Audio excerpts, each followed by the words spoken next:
Hello, dear students. You are welcome in RK Institute. I am Dr. RK Saini, and today we will discuss second law of thermodynamics.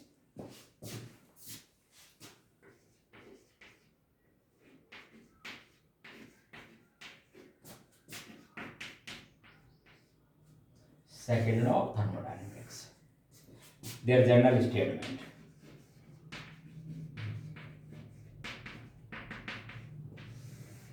Following statement first. Cyclic heat engine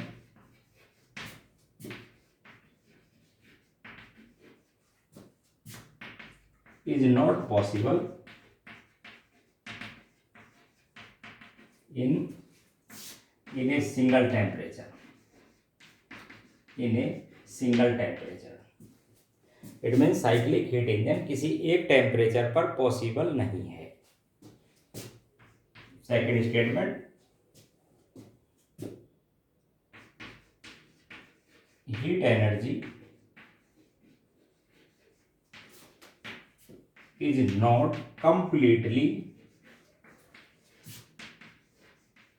convert into work.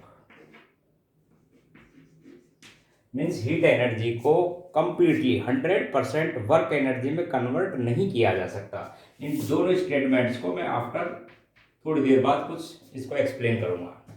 After some time we explain both statements. Statements third, all spontaneous process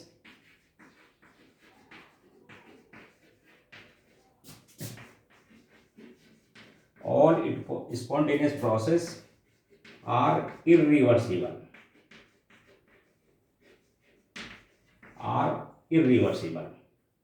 What do you mean by spontaneous process? Takes place by itself.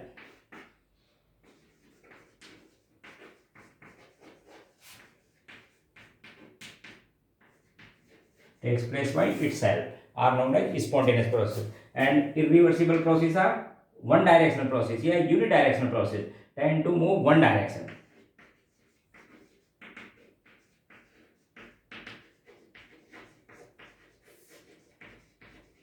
हाँ सुनो पहले, all spontaneous process are irreversible. Very important statement of second law of thermodynamics. It means जो process अपने आप takes place by spontaneous itself are known as spontaneous.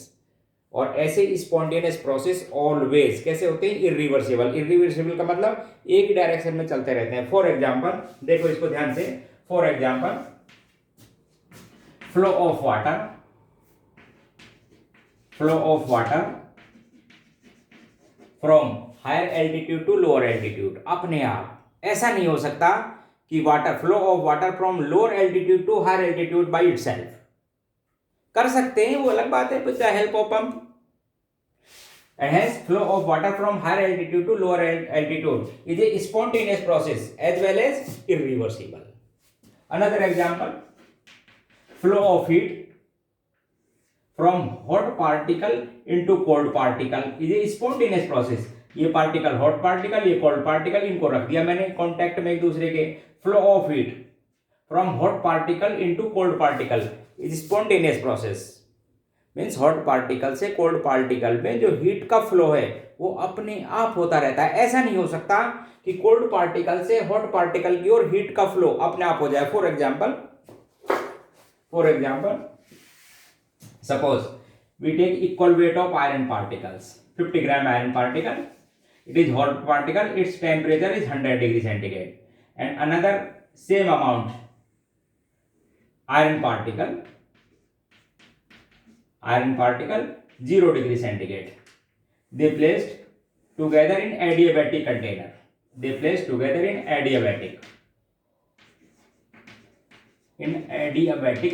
It means no heat flow from system to surrounding across the boundary. After some time their temperature will be equal, 50 degree centigrade and 50 degree centigrade. It means flow of heat from hot particle into cold particle is a spontaneous process, and they tend to obtain equilibrium state. When temperature of both particles become, then they exist in equilibrium state. It is known as thermal equilibrium, zero law of thermodynamics. ऐसा नहीं हो सकता कि heat transfer of heat from 0 degree centigrade to 100 degree centigrade by itself, ऐसा possible अपने आप नहीं है। It means flow of heat is a spontaneous process hot to cold particle. Another example, mixing of gases,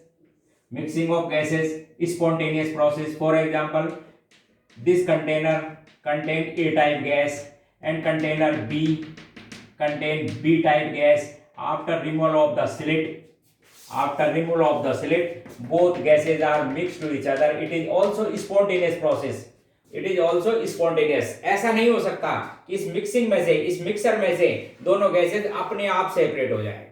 And hence mixing of gas is also a spontaneous process, and all spontaneous processes are irreversible, अपने आप takes place by itself. Similarly, many examples are there of spontaneous process.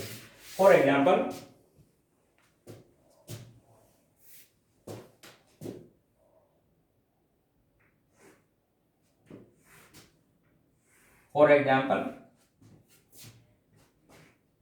free expansion of gas.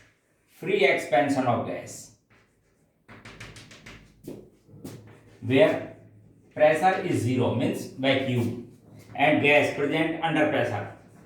Gas present in this container under pressure. After opening the valve, the gas are spontaneously expand. Free expansion.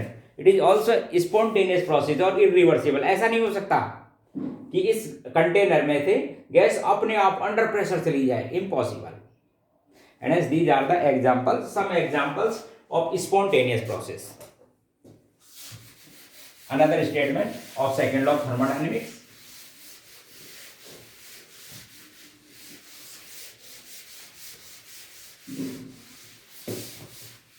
Statement next.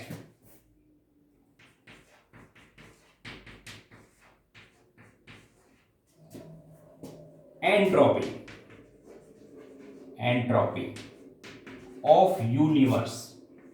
Universe means total. Entropy of universe increase during the spontaneous process. Increase, entropy को denote करते हैं ऐसे, increase during the spontaneous, or we can say spontaneous are irreversible process. And hence, according to statement of second law, entropy of universe increase during the spontaneous or irreversible process. It means entropy total means universe equals to sum of the entropy change of system plus entropy change of surrounding is always greater than zero. It is another criteria for the spontaneity. And another statement of second law of thermodynamics, entropy of universe means total. Entropy of universe remains constant, no change, remains constant in reversible process. Entropy of universe, total entropy of universe means remains constant in reversible process. For example, it means total energy delta S total is zero. It means the entropy change of system equals to entropy change of surrounding with opposite sign. And mathematically change in entropy is exchange of heat energy in a reversible process divided by T. And mathematically change in entropy equals to change in heat energy in reversible process divided by T. It is the mathematical form of the second law of thermodynamics. Now we explain statement first and second.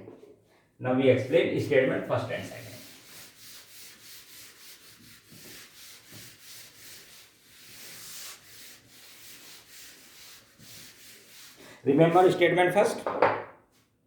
Yes. It means cyclic heat engine is impossible in single temperature range. For example, For example, see this statement.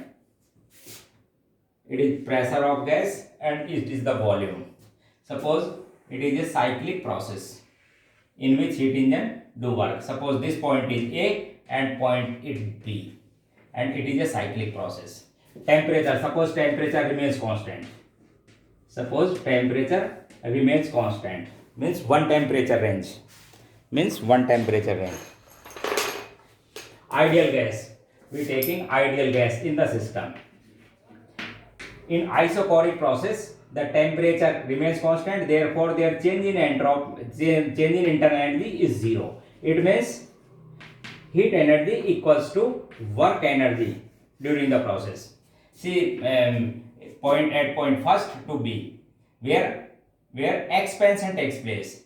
From A to point B, expansion takes place because increased volume. When expansion takes place, see experiment A to B, process A to B, where expansion takes place.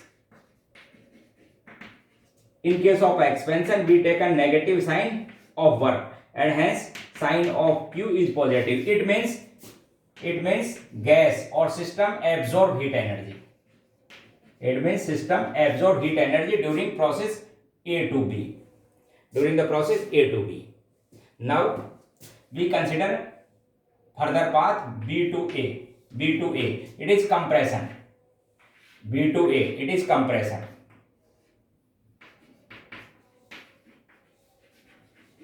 It is compression process. Therefore, sign of work is positive, and hence sign of heat energy is negative.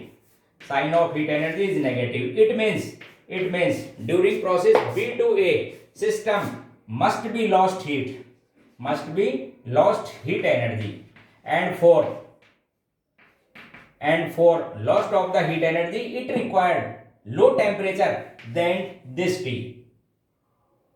It means it required low temperature than temperature T, because it must be lost heat energy, and hence in cyclic process, system or gas is not possible in a single temperature. Therefore, we connect this system in temperature T2 is less temperature in comparison to T. It is known as sink, और temperature को बोलते हैं reservoir. तो इससे मैंने आपको explain किया, वो सुनो. स्टेटमेंट ये था, ध्यान से देखिए, कि किसी साइक्लिक प्रोसेस में हीट इंजन ऐसा नहीं हो सकता जो एक ही टेम्परेचर रेंज में वर्क करता हो. जैसे मैंने एक साइक्लिक प्रोसेस दिखाया आपको, ध्यान से देखो, पी और बी के बीच में सिस्टम पॉइंट ए से B, it is expansion. Expansion में हम केमिस्ट्री में वर्क का साइन लेते हैं नेगेटिव साइन लेंगे. एक्सपेंशन में तो हीट हो जाएगी पॉजिटिव. इट मीन्स जब सिस्टम ए से बी पर आया तो इस सिस्टम ने या गैस ने हीट एनर्जी एब्जॉर्ब की. ठीक है. देन साइक्लिक में इसको इनिशियल स्टेट मानना जरूरी है. देन सिस्टम बी से और ए में वापस आएगा तो इट इज कंप्रेशन प्रोसेस. और in compression process we taken positive sign in chemistry of the work. जब हम केमिस्ट्री में वर्क का साइन पॉजिटिव लेंगे, it means during the process B to A system क्या करेगा, हीट लॉस्ट करेगा. और हीट लॉस्ट करने के लिए और हीट एनर्जी लॉस्ट करने के लिए जरूरी है कि अब आप सिस्टम को किसी दूसरे टेम्परेचर जिसकी वैल्यू इस टेम्परेचर से कम होनी चाहिए उससे कनेक्ट करो, तब हीट लॉस्ट करेगा और अपनी इनिशियल स्टेट में आएगा. तो ये स्टेटमेंट था, एक बार फिर समझा देता हूं कि किसी साइक्लिक प्रोसेस में हीट इंजन किसी एक टेम्परेचर में रिएक्शन या टेम्परेचर में वर्क नहीं कर सकता. तो उसको वर्क करने के लिए क्या जरूरी है, दो टेम्परेचर रेंज होने जरूरी है. टेम्परेचर रिजर्वायर को, एक जो हाई टेम्परेचर है उसको कहते हैं सोर्स, और कम टेम्परेचर के रिजर्वायर को कहते हैं सिंक. ये आपके पास में था first statement of second law of thermodynamics. आप फिर सुनिए, ध्यान से सुनिए.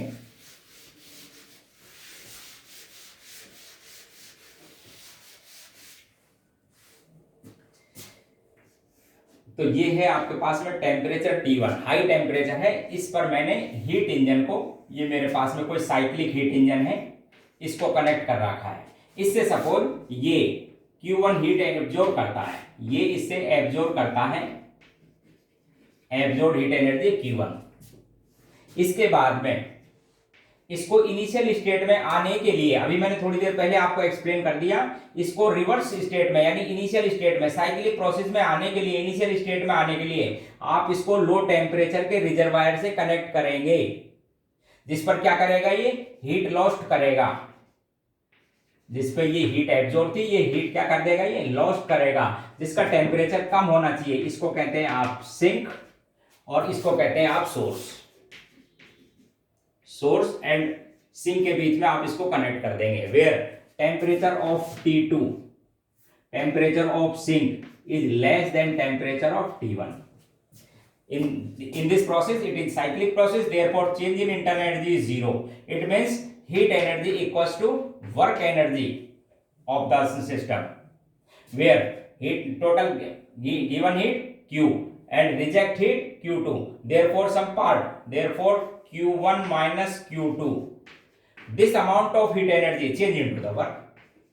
This amount of heat energy change into the work, where Q1 heat absorb, Q2 heat reject, and the remaining their subtraction or remaining amount change into the work.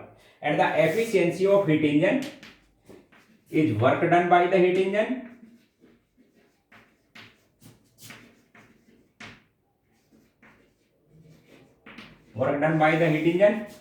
divided by heat absorbed by the engine, by the heat absorbed. Therefore efficiency work done equals to Q1 minus Q2, Q1 minus Q2, and heat energy absorbed in process first divided by Q1. It is the efficiency of heat engine, and its value is always less than 1. Always less than 1 means the heat energy is not completely 100% change into the work. It's the efficiency of heat engine is always 1, less than 1, is always less than 1. See the formula. Now we explain second law of the second statement of third law of second law of thermodynamics, and the statement is this. It means 100% conversion of heat energy into work is not possible during the cyclic process. We assume a cyclic process in which system done maximum work. For example, maximum work. I want to system done maximum work.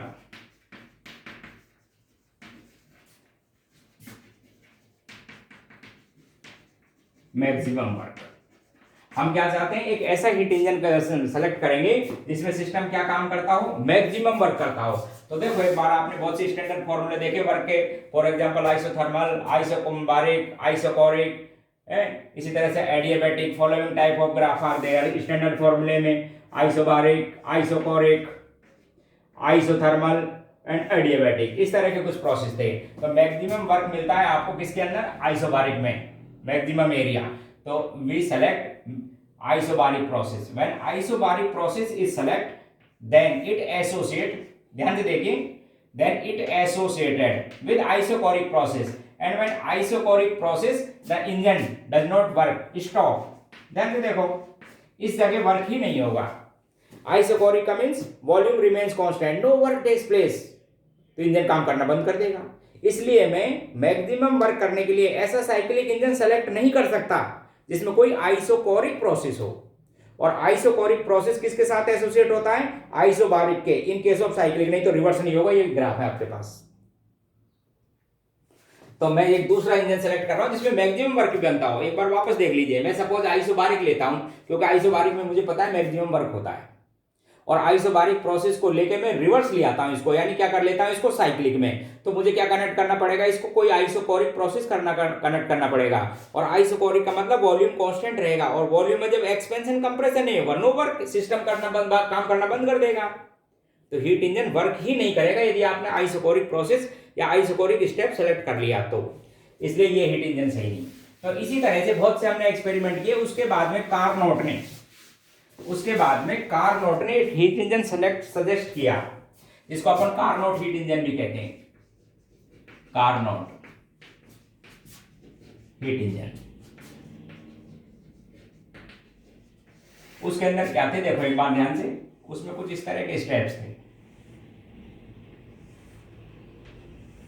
Carnot heat engine में पहला step था isothermal, यहाँ temperature था T1 और ये B point पर भी temperature T1 ही था, ये था आइसोथर्मल एक्सपेंशन।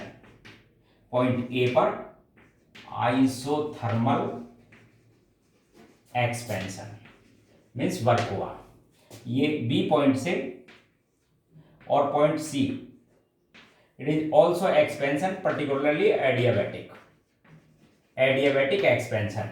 एडियाबैटिक एक्सपेंशन में समझते हो ना, वर्क कैसे होगा, by the cost of internal energy of the system, because no heat exchange between system and surrounding takes place, therefore system done work by the help of their internal energy कम होगी, and this process C2D is also isothermal, temperature T2 sink से connect कर दिया। याद कीजिए, आपको मैंने बताया था दो टेम्परेचर रेंज लेना नेसेसरी है, टेम्परेचर T1 ये हाई टेम्परेचर है जिसको सोर्स कहते हैं, टेम्परेचर T2 लो टेम्परेचर जिसे सिंक कहते हैं, उससे कनेक्ट कर दिया, then it is also isothermal compression isothermal compression.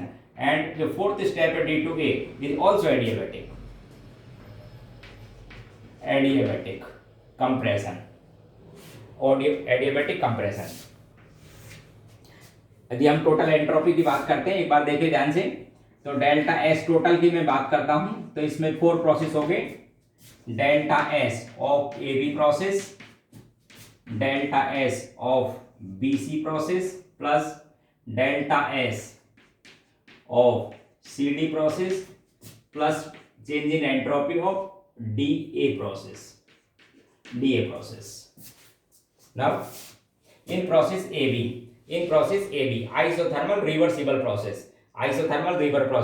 Therefore, the entropy of this process, heat entropy की definition आपको पता है, delta S equals to change in heat energy in reversible process upon T, where heat energy is Q1, heat absorbed की Q1 and temperature is T1, therefore its entropy change is Q1 upon T1, and the entropy of BC process is 0 because adiabatic reversible process, no heat energy takes place, therefore their entropy is 0.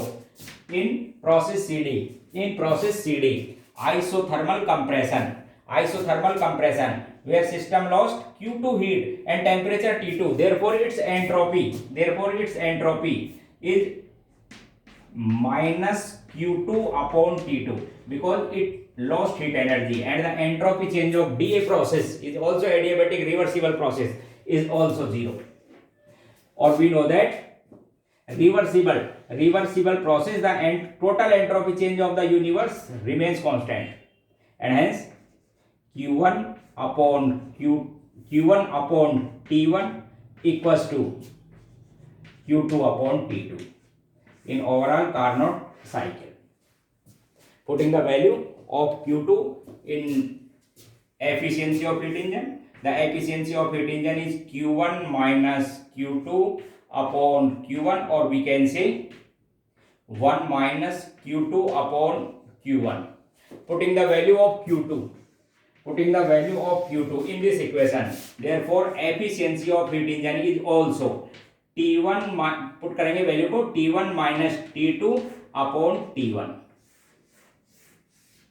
तो efficiency of heat engine calculate कर सकते हैं, may be exchange of heat energy और may be by the help of temperature in absolute scale means Kelvin। अब एक बार फिर देखो, maximum work का हमने एक इंजन सेलेक्ट किया जिसको कार्नोट हीट इंजन कहते हैं, उसकी एफिशिएंसी हीट के बेस पर एफिशिएंसी थी Q1 minus Q2 upon Q1, where Q1 heat absorbed and Q2 heat lost, and the efficiency on the basis of temperature is T1 minus T2 upon T1, where T1 is greater than T2। अब वापस देखिए, इस heat engine की efficiency 100% केवल दो condition में आ सकती है। 100% एफिशिएंसी केवल दो पॉसिबिलिटीज हैं, वो एक्सपेरिमेंटल पॉसिबल होंगी या नहीं वो चेक कीजिए। दो कंडीशन क्या, एफिशिएंसी 100% के लिए दो हो सकती हैं। इफ पहली लाइन, इफ T2 is 0, देखिए इफ T2 is 0 यानी एब्सोल्यूट टेम्परेचर जो सिंक का वो कितना हो जाए 0, तो 100% एफिशिएंसी आ जाएगी। अब सुनो ऐसा हुआ तो क्या हुआ, यदि एब्सोल्यूट टेम्परेचर सिंक का 0 कर दिया, it means no gaseous species exist in the system, no work, because expansion and compression only related to gaseous species. It mean system या आपका जो हीट इंजन है काम करना बंद कर देगा यदि ऐसा हुआ तो। दूसरा केस और हो सकता है, सेकंड केस और हो सकता है, इफ T1 इज इनफाइनाइट। इस T1 को क्या रख दूं मैं, बहुत हाई, इनफाइनाइट रख दूं, तब भी 100% हो सकती है, जो इम्पॉसिबल केवल एक हाइपोथेटिकल पॉइंट है कि साहब इनफाइनाइट रख दो, अदरवाइज पॉसिबल नहीं। तो मैंने ये दूसरा स्टेटमेंट आपको एक्सप्लेन किया, थ्योरेटिकल और एज वेल एज एक्सपेरिमेंटल। क्या स्टेटमेंट था ये कि साहब इस तरह का हीट इंजन नहीं हो सकता जो हीट को कंप्लीटली कन्वर्ट कर देता हो वर्क में। बस केवल दो पॉसिबिलिटी जो पॉसिबल नहीं। इसलिए एक स्टेटमेंट और भी कह देते हैं, इस तरह के जो हीट इंजन होते हैं मींस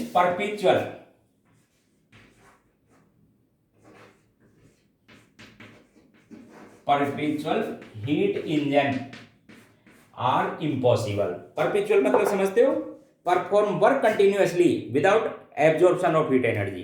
परपेचुअल का मीनिंग समझते हो, ऐसा कोई हीट इंजन जो परफॉर्म वर्क कंटिन्यूअसली लगातार वर्क करता हो without absorption of heat energy, ऐसा हो नहीं सकता। यदि ऐसा हो जाए तो 100% हीट का कन्वर्जन किसके अंदर हो सकता है, वर्क में, वो पॉसिबल नहीं। यानी नेचर में या इस समय इस तरह का कोई हीट इंजन नहीं हो सकता जो बिना हीट एब्जॉर्ब किए, थोड़े बहुत पार्ट तो हीट को एब्जॉर्ब करते ही होंगे, वर्क करता हो। इसलिए जैसे सपोज हमने 100 किलो जूल हीट दी तो 100 किलो जूल वर्क नहीं हो सकता, because some heat energy absorb by the part of engine के कुछ पार्ट एब्जॉर्ब कर लेते हैं। तो परपेचुअल का मतलब यही होता है कि ऐसा कोई हीट इंजन जो लगातार काम करता हो, perform work without absorption of heat energy, it is impossible. Therefore 100% conversion of heat energy into work is impossible. Okay, तो ये डियर स्टूडेंट्स आज सेकंड लॉ ऑफ थर्मोडायनेमिक्स के कुछ स्टेटमेंट्स थे, वो मैंने आपको एक्सप्लेन किए। एंट्रोपी के बारे में इससे पहली वाली क्लास में आपको एक्सप्लेन किया था। ठीक है, तो आज की क्लास इतनी है। अच्छा, एक चीज और सुन लीजिए, जिनको IIT JEE और नीट की एग्जाम्स दे रहे हो ऐसे स्टूडेंट, और कोई कंफ्यूजन हो, किसी भी तरह का डाउट हो, तो आप मुझसे डिस्कस कर सकते हैं, मुझसे जुड़ सकते हैं। वो मेरे नंबर हैं 9928780062, उस पर आप मुझसे ऐड हो सकते हैं। या आपको किसी पर्टिकुलरली टॉपिक पढ़ना हो, पर्टिकुलरली केमिस्ट्री, कंप्लीट केमिस्ट्री पढ़नी हो, ऑर्गेनिक इनऑर्गेनिक फिजिकल, तब भी आप मुझसे कनेक्ट हो सकते हैं। आपको पर्टिकुलरली कोई एक केमिस्ट्री पढ़नी हो, इनऑर्गेनिक ऑर्गेनिक फिजिकल, तो भी कनेक्ट हो सकते हैं। या पर्टिकुलर कोई टॉपिक पढ़ना हो, या किसी में आपको कंफ्यूजन हो रहा हो, यदि कोई डाउट हो, तो आप मुझसे इस नंबर से आप कॉन्टैक्ट करके और मुझसे कनेक्ट हो सकते हैं। मैं आपकी मैक्सिमम हेल्प करूंगा आपकी नीट की एग्जाम में या IIT JEE में। Okay, thank you.